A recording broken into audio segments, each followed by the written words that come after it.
De quem é a culpa? Pois é.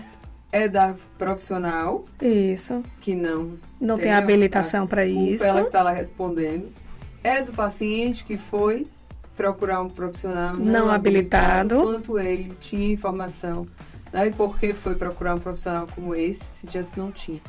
É do governo, que não libera, né, nossas autoridades, a lei do ato médico, que protegeria a população contra a realidade contrária, né? Esse é o papel, né, do legislativo, nos proteger com as leis. Isso. Ou ainda botei a quarta opção, nós médicos, nós dermatos, no caso do Fenol, que deveríamos estar mais nas redes. Explicando. Dizendo para as pessoas o risco do Fenol. Essa questão da gente conseguir mostrar um bom trabalho, sem sensacionalismo, mas informativo. A gente tem que ter um pouco de saúde, um pouco mínimo de saúde para poder falar de saúde e passar. E prescrever a saúde que a gente deseja pra gente.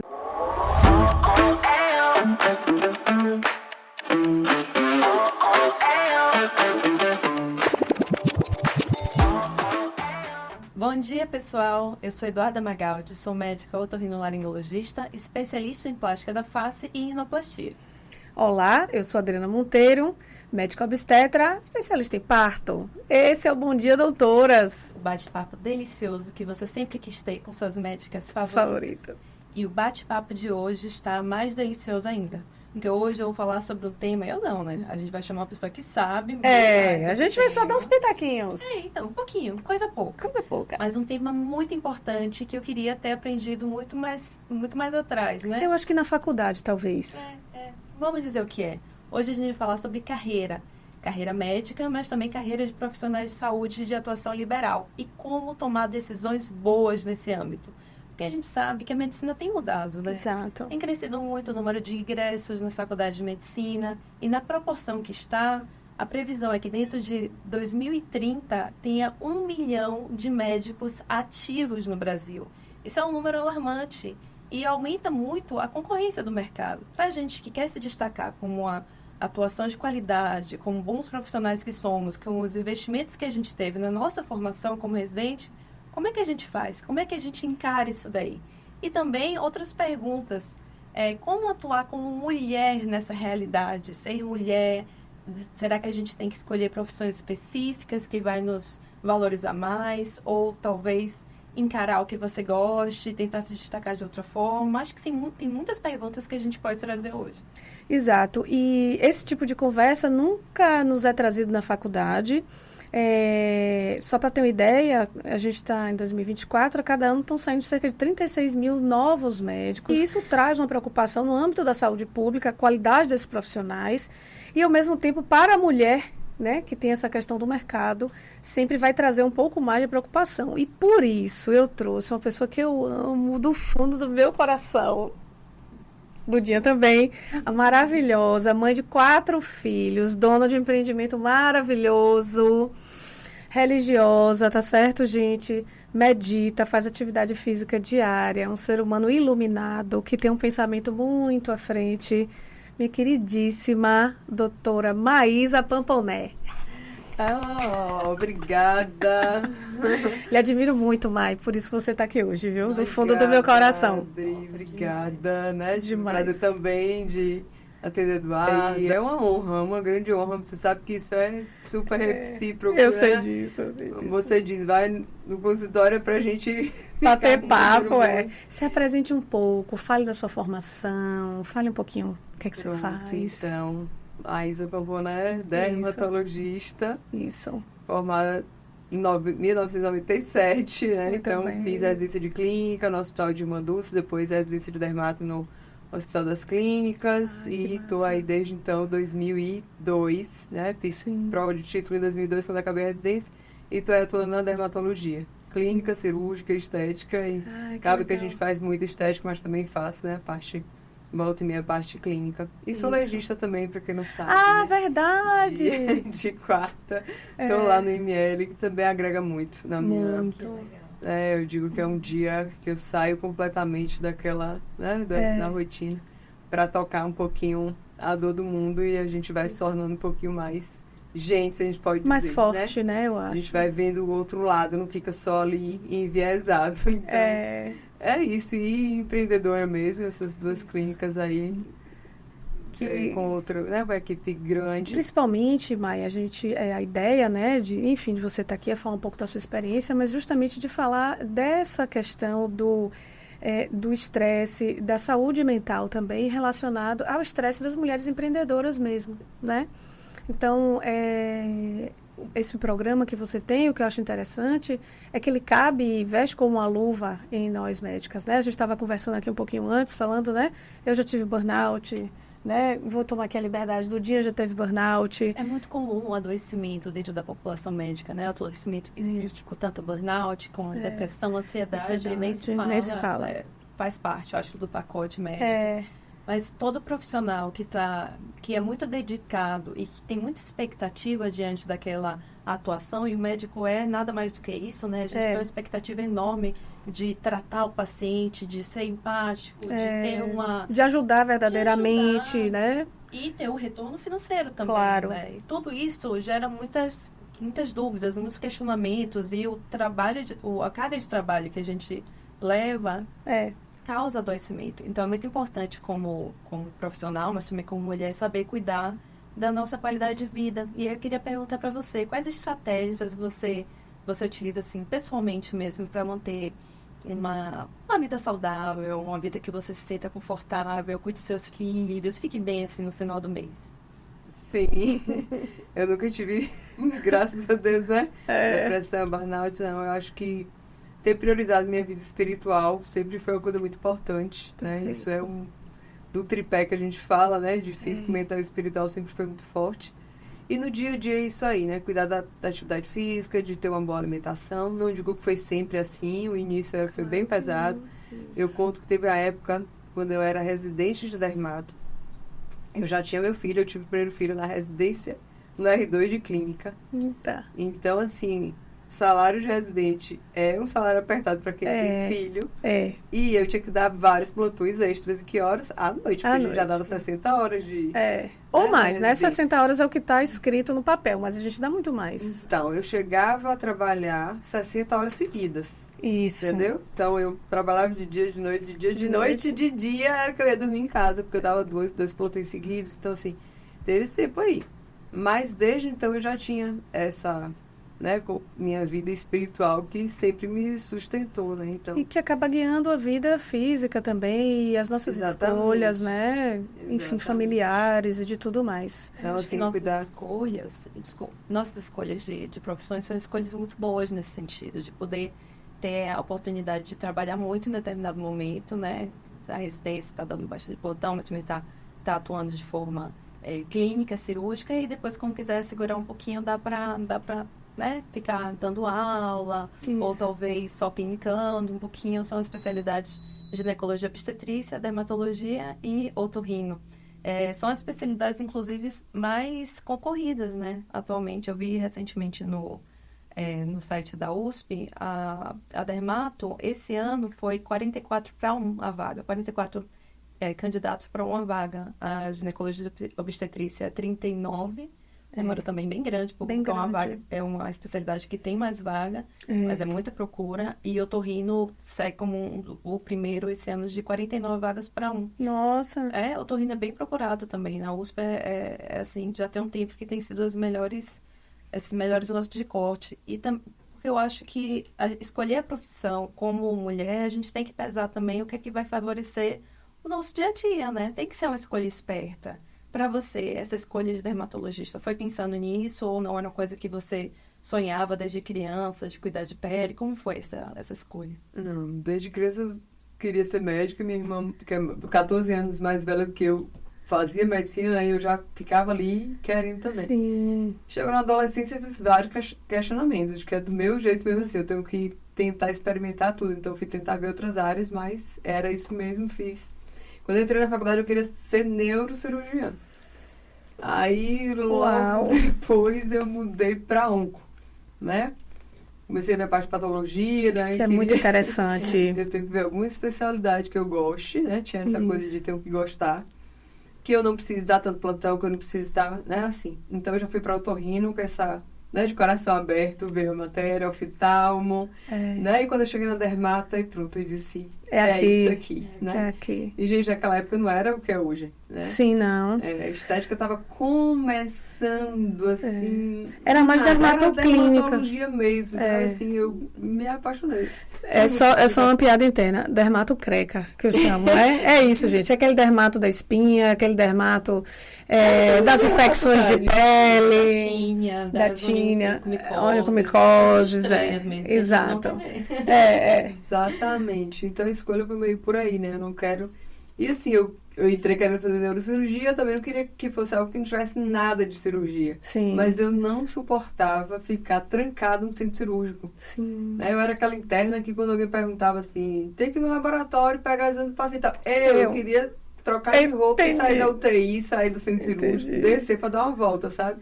Eu não queria ficar aquela vida de horas dentro de um centro cirúrgico. Então, dermatologia... Eu consigo fazer os procedimentos mais rápidos. Então, assim, casou tudo bem direitinho. E eu sou muito feliz na dermato.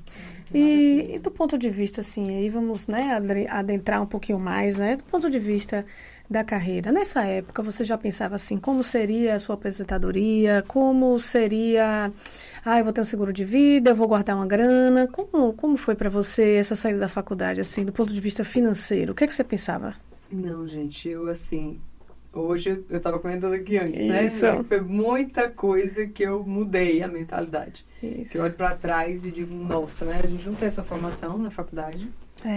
Eu não tinha muito isso. Eu me lembro que quando eu era residente de clínica, que todo mundo dizia, eu vou fazer pneumo, cardio, aí eu dizia, vou fazer dermato. Todo mundo brincava, Maísa vai ser a rica, Maísa, né? É verdade. Eu ficava assim, eu não tinha isso na minha cabeça, sabe assim? Falava, quer dizer, meus colegas já tinham essa... E era muito difícil, só tinha uma vaga de residência, de dermato, então era um negócio muito concorrido. E, enfim, eu não tinha muito esse planejamento. Eu me lembro que eu tinha um colega que ele já era super planejado, assim, de tudo. E eu ficava assim, olhava e... Que cara doido, né? Sabe, assim, eu não tive essa educação financeira, nem em casa, né? Sim. Com meus pais, né? Nem terminaram primário, né? Meu pai era comerciante, mas não tinha muito essa coisa. E nem depois, nem na faculdade, quando eu saí, era assim, eu trabalhava, né? Trabalhei muito, sempre fui essa de... Eu vendia bolsa na faculdade, eu fazia canetinha da BIC, eu já era bem vendedora, assim. O sangue comerciante, né? Pois era, esse negócio, assim, né? Eu dava plantão no interior, então eu já comecei a ter o meu dinheiro, mas era assim, para comprar minhas coisas, para ser independente da minha família, eu não tinha muita condição, realmente, né? Então, na residência, eu já comprei meu primeiro carro, era assim, mas eu não tinha aquela coisa, vou planejar, porque daqui a 5 anos, porque daqui a 10 anos, porque... Sim. Nada. Você foi entrando no mercado, foi se adequando... E aí foi levando. Exatamente. Terminei a residência, aí fui tirando meus plantões, né? Porque eu já podia trabalhar como dermato, trabalhava em várias clínicas, 5 clínicas eu trabalhava. Então, fez o concurso, né? O concurso veio depois, assim, eu formei em 97, o concurso do IML foi em 2005, né? Isso. Eu estava esperando, porque desde a época da faculdade eu queria ser legista, né? Era uma coisa que você queria ter? Queria muito. Eu fiquei com média 10 em medicina legal na faculdade. Eu também. Né? Foi meu primeiro estágio. Eu sou apaixonada por medicina legal. Só que legista é igual juiz. Você pode ser um concurso. E só foi concurso. Tinha sido em 95, eu formei em 97, só teve em 2005. Mas, assim, nessa época eu trabalhava em várias clínicas. E eu já tinha isso de querer assumir, sabe, assim, a gestão, porque eu queria fazer do meu jeito. Sim, sim, eu queria melhorar o atendimento. Então, às vezes, eu reclamava da atendente, ou da realidade, do atendimento mesmo, e me barreirava com o dono da clínica, que às vezes não tinha isso de querer fazer, né, o melhor que eu achava que era o melhor. Né? Sim, isso. O do paciente é a experiência, né? A experiência que ele tem do momento que ele manda uma mensagem pro WhatsApp, como a secretária atende, como é o agendamento, quando ele chega no consultório, o espaço que ele encontra, o cafezinho que tem, toda aquela pré-experiência antes de encontrar o médico é o que faz ele lembrar de forma positiva ou não. Claro que para um certo nicho, né? Não é para todo mundo que tem assim, porque tem muita questão da expectativa. Se o paciente vai para um consultório de uma clínica popular, que ele sabe que vai ter muita gente, que é um atendimento mais rápido, então ele vai com a expectativa mais baixa. Mas tem um diferencial, uma coisinha assim, ele vai do inferno para o céu. Então, ele vai com a nota altíssima, vai dar uma nota altíssima para aquela clínica mais simples, com cadeira de plástico, entendeu? Agora, se ele vai para um consultório premium e é maltratado, ou pelo menos ignorado, tá com uma televisão alta, uma coisa assim, ele tá num lugar premium, mas ele vai dar uma nota baixíssima. Tem estudos mostrando isso com relação ao Booking, né, que é um site de hotéis. As pessoas tendem a dar notas melhores para os hotéis menos ranqueados, hotéis com nota mais baixa. Interessante, né? Então, eu acho que é tudo muito da expectativa e da frustração. E isso, você falou muito interessante, que não tinha os pais, né? Os seus pais não são médicos, os pais da Adri não são médicos, meus pais também não são médicos. E eu percebi, depois de formada, depois de, né, atuante mesmo, que, nossa, muda muito a mentalidade de quem começa, assim, o início da carreira, quem desbrava esse caminho da medicina, para a mentalidade de quem tem uma família de tradição médica. É como se essa informação fosse passada, assim, nas entrelinhas, no dia a dia. É uma coisa assim, eu quero sentar com minhas amigas que têm pais médicos para saber o que esses pais estão falando. Eu quero muito. E, enfim, meus pais me ensinaram coisas maravilhosas, não tenho o que reclamar. Mas eu sinto falta de ter esse conhecimento que poderia muito bem ser dado na faculdade.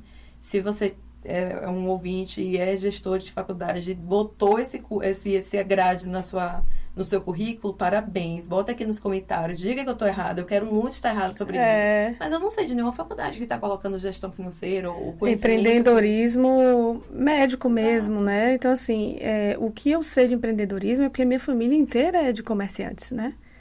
Então, eu vivi dentro do comércio de meu pai, um comércio simples, mas eu vivia, né? E, enfim. Eu tenho uma faculdade que tem uma liga de gestão, inclusive já me convidaram, os meninos já estiveram na clínica. Agora, perdeu. Eu lhe dizer, tem uns 2 anos que falhou aqui a memória. A gente vai lembrar e vai colocar aqui embaixo nos comentários. Vai ter essa liga aí. Pô, parabéns, meninas. É isso aí. Minha liga, eu participei de liga de cirurgia plástica, participei de liga de pneu, uma liga de gestão que eu pensei. Tinha uma liga. E aí eles foram lá vir, que a gente fez uma live, né? Na verdade, quando eu acabei a residência, eu botei um consultório com uma colega. Depois essa sociedade não deu muito certo. E durou 11 meses, né? Sim. E aí eu fiquei nas clínicas trabalhando. E lá nas clínicas, você diz nos várias clínicas. Não, nas clínicas mesmo. Clínicas que eu era colaboradora, né? Entendi. Trabalhava tendo convênio e tal. E sempre teve isso de atender bem. Então, sempre tinha aquela agenda lotada. E eu demorava mais tempo do que era para demorar. Isso. E não dava para ficar atendendo naquele tempo. Né? Uma agenda de 15 minutos, eu levava 40, às vezes, o paciente. Era aquela confusão. Um atendimento com 15 minutos, o paciente não dava. Que eu acho que foi a perversão do plano de saúde, né? Complementando um pouco. Os médicos e todos os profissionais de saúde, ao invés de cobrarem dos planos melhores remunerações, eles começaram a fazer um serviço ruim para caber naquela remuneração. Eu acho que a gente como profissional de saúde, a gente, todas as categorias, se adequou da forma errada. Eu acho que a gente tinha que lutar por melhor remuneração, por melhora das agendas, né? Mas não em reduzir o nosso trabalho àquilo que o plano nos paga. Essa é a questão que eu vejo e que fui sempre, né, analisando, né, tá se falando aqui dessa qualidade do profissional. Tem aquele profissional também que não se esforça em prestar esse melhor serviço por vários motivos. Por vários motivos. Formação, por insatisfação. Isso, com a área escolhida. Então, ficou aquele médico que, dependente do plano de saúde, mandar o paciente para ele. Exato. Né? Porque tem muito essa demanda desse jeito, né? Tem. Então, aquele medo de perder o convênio, porque se perder o convênio, então não vem. Tem uma história que diz o seguinte, né? Você precisa pegar a faca pelo cabo. Nessa relação, um tá pegando pelo cabo, o outro tá pegando pela lâmina. Você tem que pegar pelo cabo. Puxar, entendeu? Então, tem médico que fica no plano de saúde desse jeito, pegando na lâmina. Né? Então, a gente precisa, né, mudar um pouco isso, né? E falando disso, eu me lembro que na época eu já tinha parado de atender alguns convênios, porque só para não perder a cronologia, em 2005, sim, eu estava atendendo uma clínica que ia fechar, né? Que era o CAS na época. Eu atendia um turno só lá. E o dono, né, eram 3 sócios, eles iam fechar a unidade da Garibaldi. Tinha lá na Piedade. Foram para falar com a colega, que é dermato, que atendia na época, se ela queria assumir, ela disse que não. E aí, quando ele pessoalmente falar comigo que ia fechar aquela unidade, eu perguntei, e se eu assumir? Ele disse, eu vim para falar, né, com a doutora Isabela na época, né, e ela não quis, eu vou fechar. Eu falei, e se eu assumisse? Sabe? Foi aquela coisa da oportunidade, né? Sim. Porque às vezes você tá naquele planejamento, mas tem hora que, né, a vida lhe traz aquilo ali. Na hora eu perguntei. Aí a gente começou a negociar, enfim, eu arrendei o CAD e foi como começou a clínica. E nessa época, Maísa, que você começou, como era falar, que sempre foi um tabu na área médica, né, que chama marketing médico. Como foi falar sobre o seu trabalho para os pacientes, para os outros colegas? O que vocês usavam? Como foi isso? Não, lá atrás, nossa. Nada, né? Era boca a boca. Não tinha mesmo. anúncio naquele catálogo, né? A gente Isso! Catálogos de E aí tinha aquelas revistas, entendeu? Sempre tem marketing existe, gente. Exato. Mas é porque né? pra gente médico sempre foi um tabu. A gente fazia alguma divulgação, assim, né? Não tinha internet como era hoje. Claro. Mas a gente anunciava, assim, né? Começou o Instagram lá atrás. Só que era aquela coisa, eu fazer um vídeo, horríveis os vídeos quando eu me lembro, né? Aquele baixa qualidade. Não tinha realmente isso, não. Mas eu nunca tive muito isso de me preocupar. Assim, E essa coisa da Foi gestão? aprendendo, né? Eu acho que a gente foi Sim. crescendo, foi aprendendo e ficou até muito atrás do que outras especialidades. Muito. Há muito tempo, os dentistas, os fisioterapeutas, os psicólogos não, mas outros profissionais de área de saúde já estavam colocando antes e depois e a gente não podia. Saiu resolução nova em 2023, só pode ser utilizada 180 dias depois. Então, é desde esse ano que a gente está podendo colocar De forma educativa, né? Não autopromocional, então... Sem sensacionalismo, tem várias regras que você pode usar, mas você pode usar esse benefício. E é uma forma muito importante de estar educando, como a gente estava falando mais cedo, né? Não apenas o nosso paciente, o nosso público, mas também colegas médicos, educando como se posicionar, como perder um pouco da inibição. Eu particularmente, eu sou muito introvertida. Eu não sou tão tímida, sou comunicativa, né? Me comunico bem, mas eu sou introvertida. Isso. Então, eu gosto de parar, refletir, pensar no que é dito e falar assim, sei lá, 3 dias depois eu penso naquela resposta certa para aquela situação, sabe? Então, para mim, chegar na hora, ter um caso clínico, pensar, não, já vou gravar um vídeo aqui, passar para os pacientes. É assim, algo de outro mundo, mas eu fui me adaptando, hoje em dia já me E que bom que tem colegas que conseguem fazer isso, porque, por exemplo, só pra gente entrar numa polêmica, porque eu gosto, estávamos aqui falando da polêmica do fenol. E aí, a polêmica do fenol, enfim, que teve recentemente, né, que foi utilizado por um profissional não habilitado ao uso da medicação para um tratamento ao qual ela não sabia fazer, né, não era uma profissional médica, era um esteticista, e aí a Anvisa agora proibiu todas as formulações de fenol. E aí, conversando com a dermatologista, eu falei, não, poxa, mas tem tantas indicações lá, Adriana, olha aqui, essa unha encravada que eu acabei de tratar, né, de uma pessoa que ali, com certeza, ela não conseguia, né, nem calçar um sapato fechado, né? Então, assim, a importância de profissionais que sabem o que estão fazendo, o que estão falando, também se mostrar, aparecer, dizer, olha, gente, essa medicação que está todo mundo metendo pau, ela serve para isso, mas ela precisa ser usada por pessoas especialistas, né?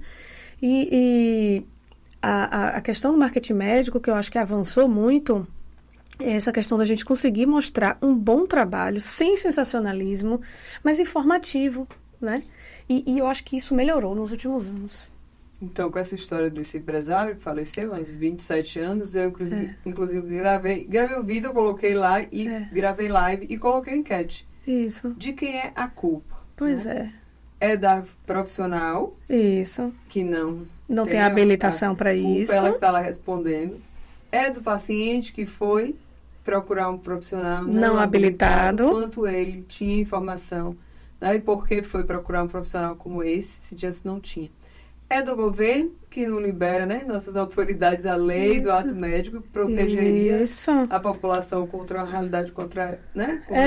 Esse é o papel, né, do legislativo, nos proteger com as leis. Isso. Ou ainda vou ter a quarta opção, nós médicos, nós dermatos, no caso do fenol, que deveríamos estar mais nas redes. Explicando. Dizendo para as pessoas o risco do fenol. Não estar lá só querendo fazer o marketing. Disputar com o não médico. Isso. O marketing para ganhar o paciente. Mas estar ali falando do risco do fenol. Exato. Eu nunca tinha gravado um vídeo para dizer que eu tinha deixado de fazer fenol. Eu não estava mais fazendo, todo mundo aí só nas mídias, né?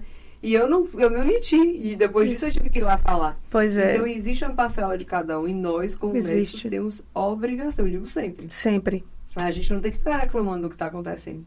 Né? Porque, assim, na escada do desenvolvimento, ou você fica no primeiro degrau só reclamando, ou você vai se justificar, porque é o que a gente fica, a maioria das pessoas estão se justificando sempre. Pois é. Ou você vai partir para o questionamento, né? Ou do porquê você desce para a justificativa de novo e fica ali, ou do como você vai resolver, para você partir para o quarto degrau da proposta do que você vai fazer e para executar o que você tem que fazer. Quer dizer, existe uma realidade, a gente fica aqui só justificando, né? Porque o profissional não médico, porque fez sim, eu vou fazer o quê com isso? Que proposta que eu tenho diante dessa realidade, deste problema, o que é que eu posso fazer? Porque eu não mando na vida de ninguém, o profissional vai fazer o que ele quiser fazer. Exato. Eu não mando no governo, não mando, né? Assim, mas eu tenho ingerência sobre aquilo que eu faço, então eu posto nas redes. Isso que me motiva, e às vezes eu falo para os colegas na clínica que tem dificuldade, eu digo, gente, sabe o que é que me motiva?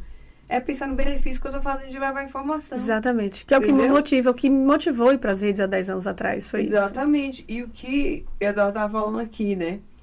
Porque o conselho não deixava a gente fazer isso depois. Eu acho que vai lá atrás de um equívoco que eu acho que a gente viveu, de que a medicina é só aquela vocação. Né? Você é médico e você é um sacerdócio. É a filantropia, como se a gente não pagasse conta, como se a gente não pagasse funcionário. Ninguém tem filho, né? Não paga escola. Não tivesse feito investimento para chegar ali. Então, para se atualizar todos os dias. E eu acho que uma parcela vem sustentando isso. Sim. Né? Enfim. E toda tradição precisa de uma transgressão. Mais forte. Assim, aquela balança. Você possa evoluir. Né? Então a gente sabe que para haver evolução você precisa transgredir alguma tradição. E é o que a gente está fazendo agora. Eu acho que pelo bem e pelo mal a gente aprende muito desde o início que a medicina não é uma escolha, é uma vocação, é quase como uma entidade entre você e você deixa de ser quem você é para ser alguém que serve os outros em massa. Assim, é um pouco disso também, né? A nossa profissão. Eu sou casada com um médico. O normal, eu falo assim, Como eu falo assim com o normal, como eu perguntei, né? Você não é médico, você é normal. Ele tem uma vida normal, trabalha na frente do computador, tal, é concursado público.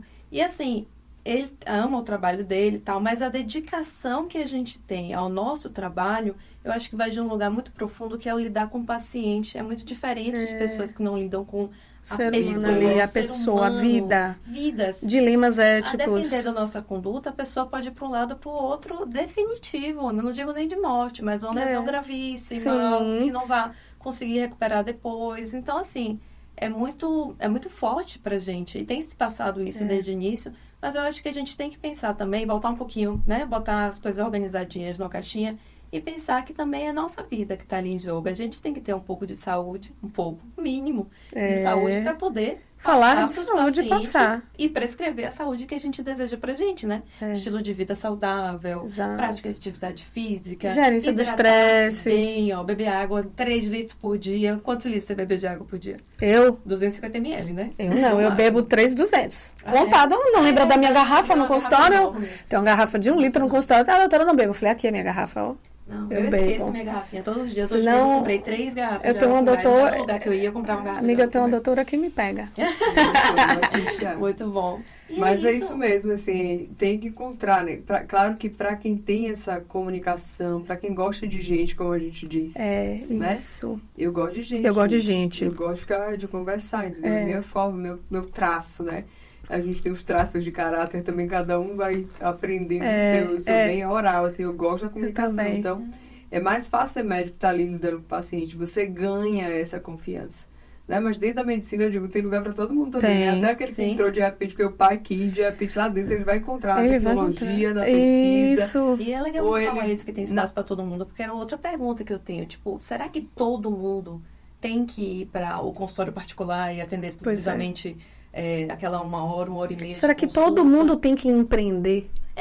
Ou será que tá tudo bem ficar de plantão, atender convênio? Tipo, tem profissões que dá, tem áreas dentro da medicina que dá para ser isso, dá para ser rico, dá para ser feliz, dá para ter uma independência financeira, que é um conceito legal. Que é o conceito legal. Tem que trazer, ou é todo mundo tem que seguir o mesmo caminho, empreender é a solução dos nossos problemas. Pois é. Gente, assim, eu sempre digo que independência financeira, você vai ver gente que é médico, que tá ali, né? Na E corda tem bamba. gente aí, não vou citar outras pra não, né? Dizer, porque... Mas assim, qualquer profissão. Tem gente que nem fez faculdade, que tá financeiramente muito melhor do que outros que fizeram. E a gente Exato. tem vários exemplos por aí, né? Então, não acho que é isso, né? Acho que é decisão de fato. Assim, a gente precisa... Eu mudei muito minha mentalidade, sabe? Assim, nos últimos tempos, né? A gente vai amadurecendo, vai mudando muito.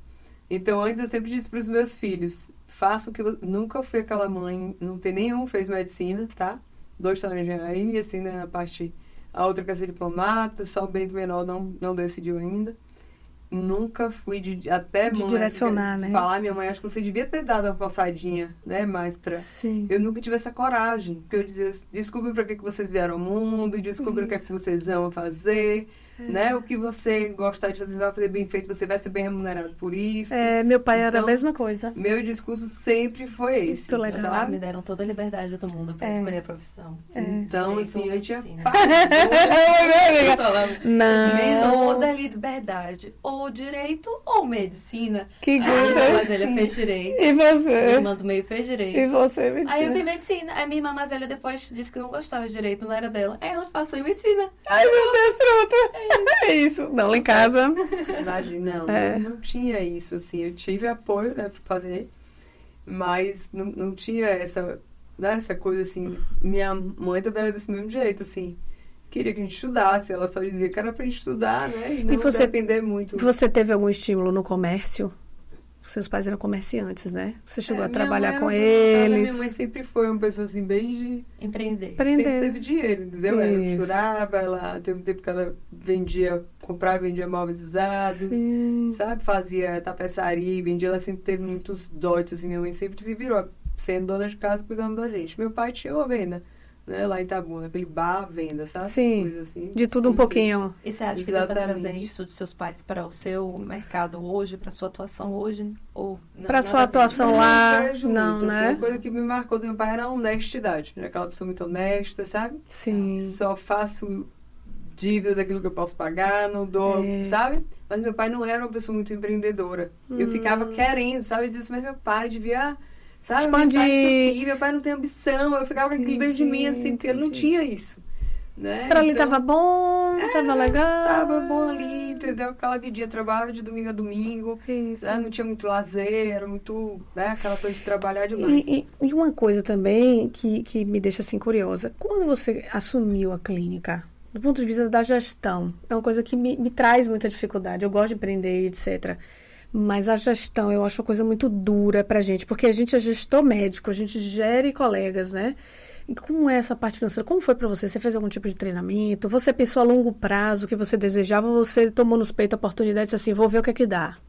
Na verdade, né, naquela época lá que eu assumi a clínica, o CAD, tinha um sócio, que era meu marido na época, então Sim. ele tocou mais essa parte administrativa. E Ah. eu fiquei com a direção médica, era o que eu gostava de fazer, era atender, então Isso. eu deixava toda a resolução, né, da parte administrativa e financeira com ele. Mas quando a gente acabou a sociedade e eu fui assumir, eu vi que eu tinha um feeling, sabe? Sim. Então, eu peguei a empresa ali, tinha dívida, né, que foi pagando, né, teve todo, como eu falei, da questão espiritual, né? É. Também tinha uma missão minha, sabe? Sim. Existe essa missão, esse propósito dentro, né? Existe. E quando essa sociedade foi desfeita, que eu me vi ali, eu falei, agora, né? Não sei pra onde vai isso aqui, né? Sim. E eu realmente fui rezar e perguntar a Deus o que eu tinha que fazer, porque eu queria vender pra alguém. Peguei o telefone pra passar, pra perguntar ao colega se queria assumir aquilo ali. Eu queria continuar na minha, atendendo e ir embora, entendeu? Depois veio a empresa pra fazer um laboratório, me ofereceu, né, um diagnóstico, uma empresa que fazia isso, eles É fazem... tipo uma auditoria, gente. É, porque assim, pra eles é interessante, quanto mais ele me prepara pra vender mais preenchedor, toxina, mais eu vendo pra eles, né, então... Claro. E quando essa empresa veio, eu disse, nossa, não estava nada organizado administrativamente, porque toda a documentação que ele pediu, e eu fiquei com uma funcionária que eu funcionava até hoje, Sim. que fazia A aquela parte- administração... Que é emitir... Pagava tudo. É, exatamente. Aí, quando essa empresa veio, eu de novo delarguei, eu digo. Entendeu? Porque quando acabou aquela consultoria, não tinha quem executasse o que precisava ser implementado. porque pra gente que atende, gerenciar uma clínica é complexo. Pois é, e eu ficava ali na operação, né? Então, essa empresa assumiu, e eu de novo delarguei. Né? Até que veio o empreendimento do Vitrô, que a gente fez realmente um empreendimento grande, só que veio a pandemia. Nessa época era essa empresa que eu estou dizendo, né? O sócio saiu, eu depois contratei essa empresa que fez a consultoria e que ficou lá administrando. Isso. E aí foi nessa época da transição, eles estavam fazendo essa gestão. Então, acho interessante falar essas formas diferentes de gestão, porque muitas vezes dói assim ao médico pensar, nossa, eu já faço tanta coisa, eu já trabalho tanto. A gente falou sobre carga horária trabalhada. Gente, só um parênteses aqui contextualizando. Na residência médica, a gente é contratado para trabalhar 60 horas, né? Algumas de 40, mas é raridade, normalmente 60 horas. Minha primeira semana de residência, eu contei. Depois a gente deixa de contar, né? Porque não vale a pena. Não. Foram 100 horas. Primeira semana foram 100 horas. E não foi a semana que eu mais trabalhei na minha residência, de longe. Então, o médico trabalha muito, a gente está muito cansado. Pensar que além da nossa demanda de trabalho, né, de estudo, de estar se atualizando e oferecendo o melhor tratamento ao paciente, e sendo empático, e sendo legal, e o jaleco passado, além de todas essas demandas, você ainda vai ter que sentar o bumbum na cadeira, pegar um livro de gestão médica, fazer um MBA enfim, para poder aprender a gerir. É bom a gente saber delegar também, você tá falando de MBA, eu me lembro se eu tinha verdadeiro, sabe? Eu me lembro uma vez em um congresso, sentada na cadeira com um colega de outra clínica, que era administradora, eram 3 sócios. Daí ela falava que estava fazendo MBA de administração, eu olhava assim. Não, eu quero ser só dermatologista, tá ótimo, né? Eu vou querer saber disso. Tá tudo bem pra quem gosta dessa área, pra quem quer investir, pra quem quer fazer tudo. Mas assim, a gente tá falando de uma forma de como atingir a independência financeira, né? Esse é o objetivo da conversa. Como você ter sucesso e ter qualidade de vida com independência financeira. Tem gente que não gosta. Então, Tem gente que aí não gosta de administrar. Então, eu acho legal a gente aprender, desculpa só de uma coisa, a delegar. Porque isso é o que um bom gestor faz. Exato. Delegar as funções na medida do retorno financeiro, né? Porque inicialmente é a gente que faz. Daqui a pouco tem uma sobrazinha, vem uma secretária para te ajudar. Daqui a pouco uma sobrazinha maior, vem uma segunda pessoa. E aí já vai treinando essa parte, que isso tudo é muito importante para poder gerir o seu negócio. E organização. Então, acho que tudo, eu falo sempre que vem da falta de conhecimento, né?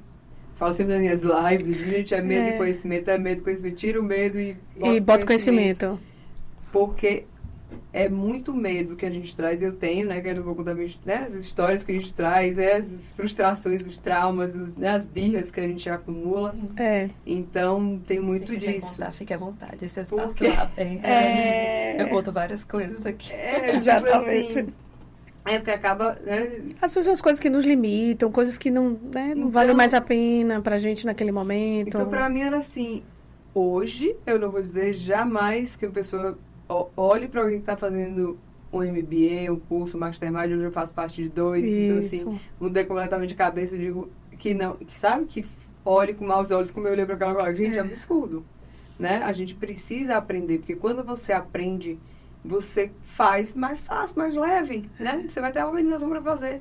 E muitas vezes a gente tem aquele medo, aquele pavor, mas nem sabe que o bicho não é tão grande desse jeito. Então... E eu acho legal essas mentorias, esses masterminds, etc., não só para quem é dono de clínica, por exemplo, mas para todo médico que deseja ter uma vida financeira livre, né? Não estou falando aqui de riqueza, de ser milionário, nada disso não, né? Que consiga pagar com suas contas com decência, né? Tem aquela questão do padrão médico, né?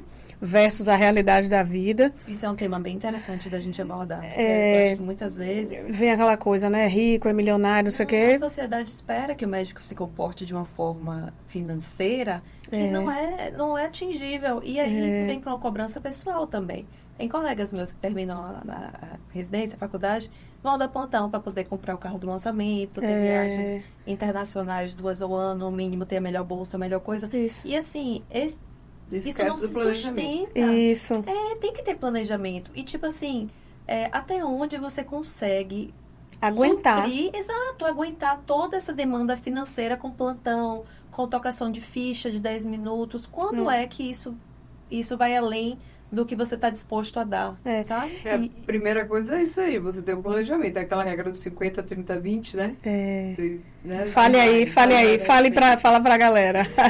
Sim, então, tem muito isso, né, da regra do 50, 30, 20. 50% que você ganha, você vai ter que achar com suas despesas fixas, né? Isso. Ou você paga a sua moradia, o seu condomínio, energia, né? Aquelas despesas ali.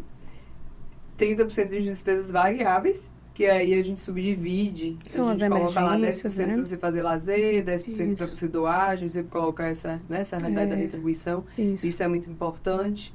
Independente da fé, do que seja, a gente sabe que a gente, né, esse esvaziar um pouco vai caber em lugar para que você receba mais, de deixar esse percentual. Outros 10% que você vai para emergências, né, e outras realidades que variam ali. E 20% você precisa colocar no seu investimento. Esse 20% precisa parir, né? Esse 20% aí vai variar, porque é muito de acordo com a questão emocional. Quando eu me vi sem sócio na clínica, eu fui procurar o gerente do banco, Thales, que eu disse assim, tenho muito aqui, né? No coração. Porque eu falei, Thales, vem cá, o que é que eu vou fazer, né? Deixa pra você mesmo. E eu me lembro que ele me disse assim, doutora, porque assim, investimento financeiro é muito psicológico. Aí eu dei aquela gargalhada. Mas como assim, né? Eu não entendia disso. E ele, né? E conversando a gente vai entender. Vai ter aquela pessoa que vai querer colocar um dinheiro na poupança. Isso. Né? Aquela coisa segura ali. E vai ter gente que vai pegar e vai empreender. Vai pegar esse dinheiro para ações, para arriscar. Empreender. Né? Resolver problema. Você vai resolver problema de alguém que vai pagar para aquilo. E tem riscos em todo empreendimento. Perfeito. Né? Então, como qualquer mercado financeiro, quanto maior você quer lucrar, maior vai ser o risco. Você quer uma coisa muito segura, vai baixar. Então, você tem que entender qual é isso. Mas você precisa separar 20%. Eu não tinha muito isso, gente. Eu nem entendi de nada disso, entendeu? Isso começou, então há pouco tempo. Assim, quando acabou a sociedade, foi 2015, eu tive que começar, né, fui procurar Thales, é isso aí, né, no banco, que era meu gerente, e fui começar a entender um pouco mais. Quando veio a empresa para fazer a gestão, deixei com eles de novo, né, não tinha isso muito na minha vida pessoal. Começou a organizar mais isso na clínica, o fluxo de caixa, entender melhor as realidades. E aí, voltando lá onde eu parei, né, quando chegou na época da pandemia, que a gente resolveu, né, mudar, ampliar, né? E ir para lá, quer dizer, no meio da... Porque a gente continuava, a gente começou a abrir em janeiro e começou a pandemia de fevereiro para março. Isso. Então foi uma loucura. Fechou tudo dia 18 de março. Mas um mês antes de inaugurar, e a ideia era que ia levar tudo para lá, eu disse, isso não vai funcionar. Não dá para misturar, né? O público, o atendimento que a gente tinha que dar de convênio, para o que a gente queria dar esse atendimento premium. Então, e foi a primeira vez na vida que eu peitei alguém que estava na gestão. Olha. Porque antes, como eu disse, meu sócio era ele que administra, o que ele resolvia, amém. Mas eu acho que é acreditar no propósito, né? Então, do que você vai fazer. Ali foi, sabe? E ela, na época, era um casal, né? Ela dizia assim, não, quando ela começa a dizer que ela tá pensando, eu me lembro bem desse dia, eu já fico com medo, porque assim, eu tô dizendo que eu tô pensando, eu vou fazer. Já concretizou, ela dizia que eu ia fazer. E você fala em acreditar no propósito, mas eu acho que é mais do que isso. É acreditar no propósito, mas olha quanta coisa aconteceu até Maísa chegar nesse momento e dizer, eu sei o que eu faço, eu sei que esse lugar não é o que eu quero, é esse lugar. E assumir as rédeas, sabe? Tipo, é toda a construção da sua história. Sim, você se conhecendo, você vai criar estratégias, porque eu digo tudo na vida é estratégia. A gente tem que criar estratégia. Se eu sou desse jeito e essa dificuldade, que estratégia eu vou criar para que eu consiga, diante dessa minha dificuldade, me organizar com isso. Se eu não sou muito de planilha, não sou, né, no perfil comportamental do DISC que a gente faz, eu sou comunicadora e executora. Eu não sou aquela analista e planejadora. Então, eu sei disso. Eu preciso ter alguém que faça, eu preciso criar alguma estratégia de que alguém faça. Para que isso funcione. Senão, você vai ficar dando de cabeça sempre com aquilo. Do ponto de vista pessoal, Mai, estou falando, né, como mulher e etc. Quando você pensa... vou trabalhar até tal idade, em tal coisa. Você pensa sobre a sua renda a partir de determinada idade, né? Que pra gente, as pessoas chamam de aposentadoria, mas assim, gente, nem todo mundo quer se aposentar. Então, por exemplo, eu mesmo não tenho a menor vontade de parar de trabalhar, eu tenho vontade de trabalhar com outras coisas. Eu acho que, enfim, questões filosóficas, eu acho que o trabalho é uma doação de algo que eu tenho de bom para outras pessoas, que pode ajudar em qualquer esfera. O que você pensa hoje em dia com essa cabeça empreendedora? Que dica você daria às mulheres que estão saindo da faculdade agora? O que que você diz assim, poxa, pense sobre isso na sua finança pessoal, porque isso pode lhe salvar de aperto.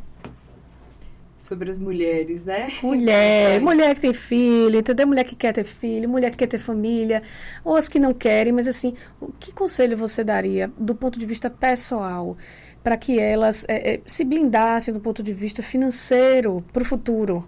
Né? Como você falou, eu cometi um erro, como você falou, eu cometi um erro, eu misturei tudo, né? Misturei casamento, misturei negócios, misturei finanças da clínica com as minhas pessoais e já tenho essa maturidade. Então, para aquela menina que está saindo, é uma menina, somos meninas quando saímos da faculdade. Sim. Somos meninas, né? A gente foi criada para ser médica, né? A maioria de nós nunca trabalhou, nunca teve experiência com nada e a gente é largada ali no mercado de trabalho. Que dica você daria? Eu vou interromper um pouquinho antes da resposta, porque eu quero. Porque isso é muito interessante a gente pensar que a mulher, ela tem um gapzinho financeiro que vai começar lá quando ela começa a pensar na família, né? Uhum. Tipo, mulher e homem estão iguais. Passaram na faculdade, foi a mesma prova, seguindo. Tudo igual. Passaram na prova de residência, estão iguais, fazem a mesma carga de trabalho, estão ali, e de repente, ó, lá vai família. Aí continua igual, mas aí vem gestação, vem filho.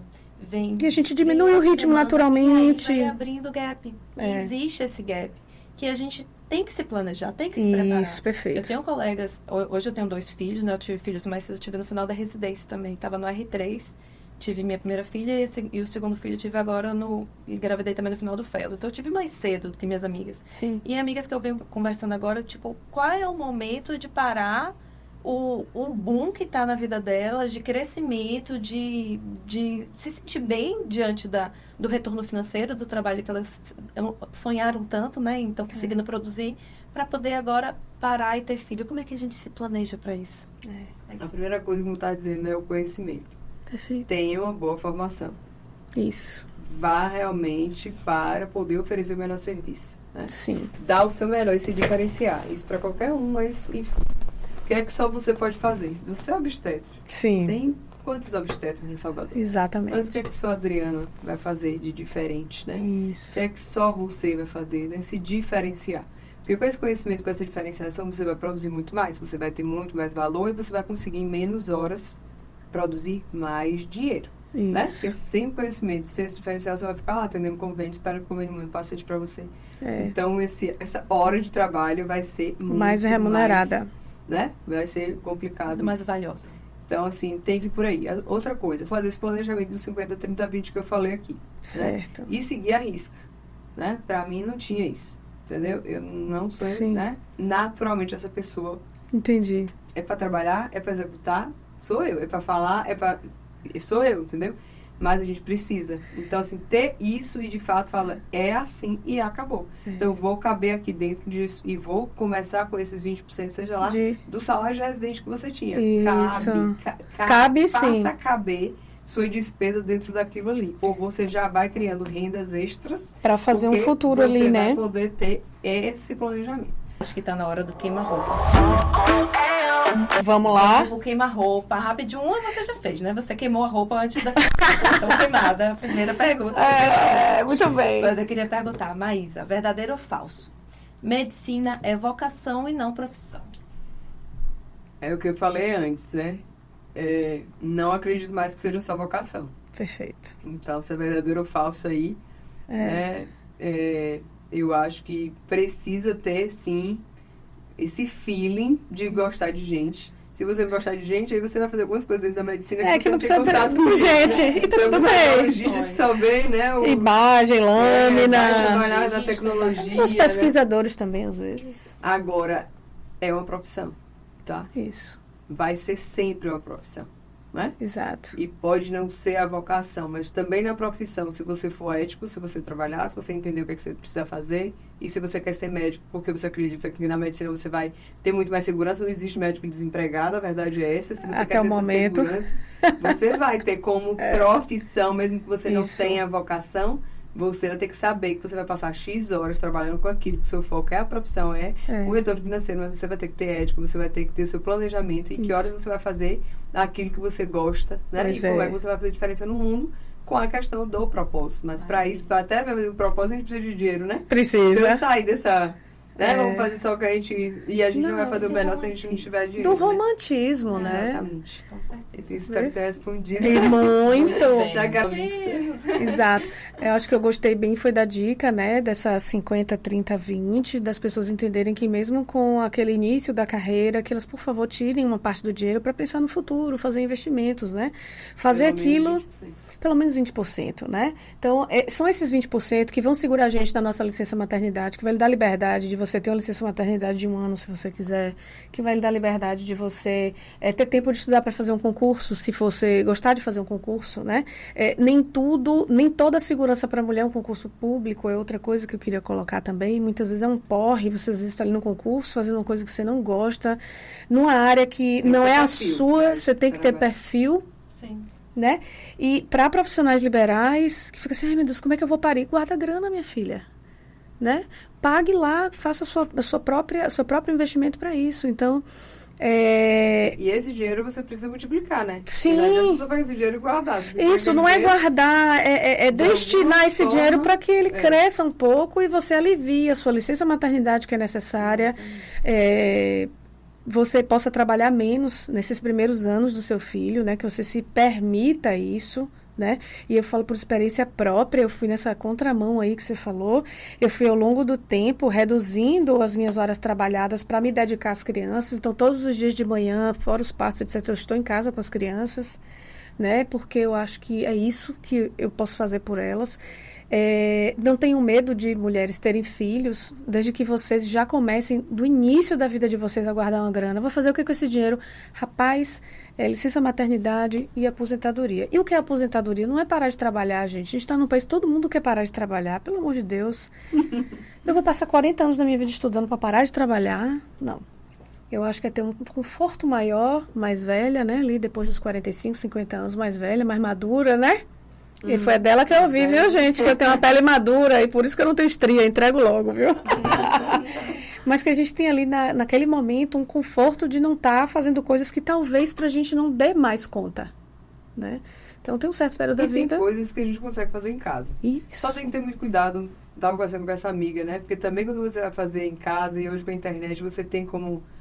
né? Escalar muitas coisas, né? A gente pode fazer curso, muita coisa a gente pode ensinar, você pode monetizar com isso, tem muita gente, é muita coisa. É muita coisa né? legal. Acho que o investimento é diversificado, você não precisa estar investindo especificamente em guardar para sua aposentadoria. Você pode ter um momento que você vai estar investindo no seu consultório. Exato. Um momento que você vai estar investindo nos seus filhos, por algum motivo. O investimento é individualizado. E a sua carteira de investimentos deve ser individualizada também para poder...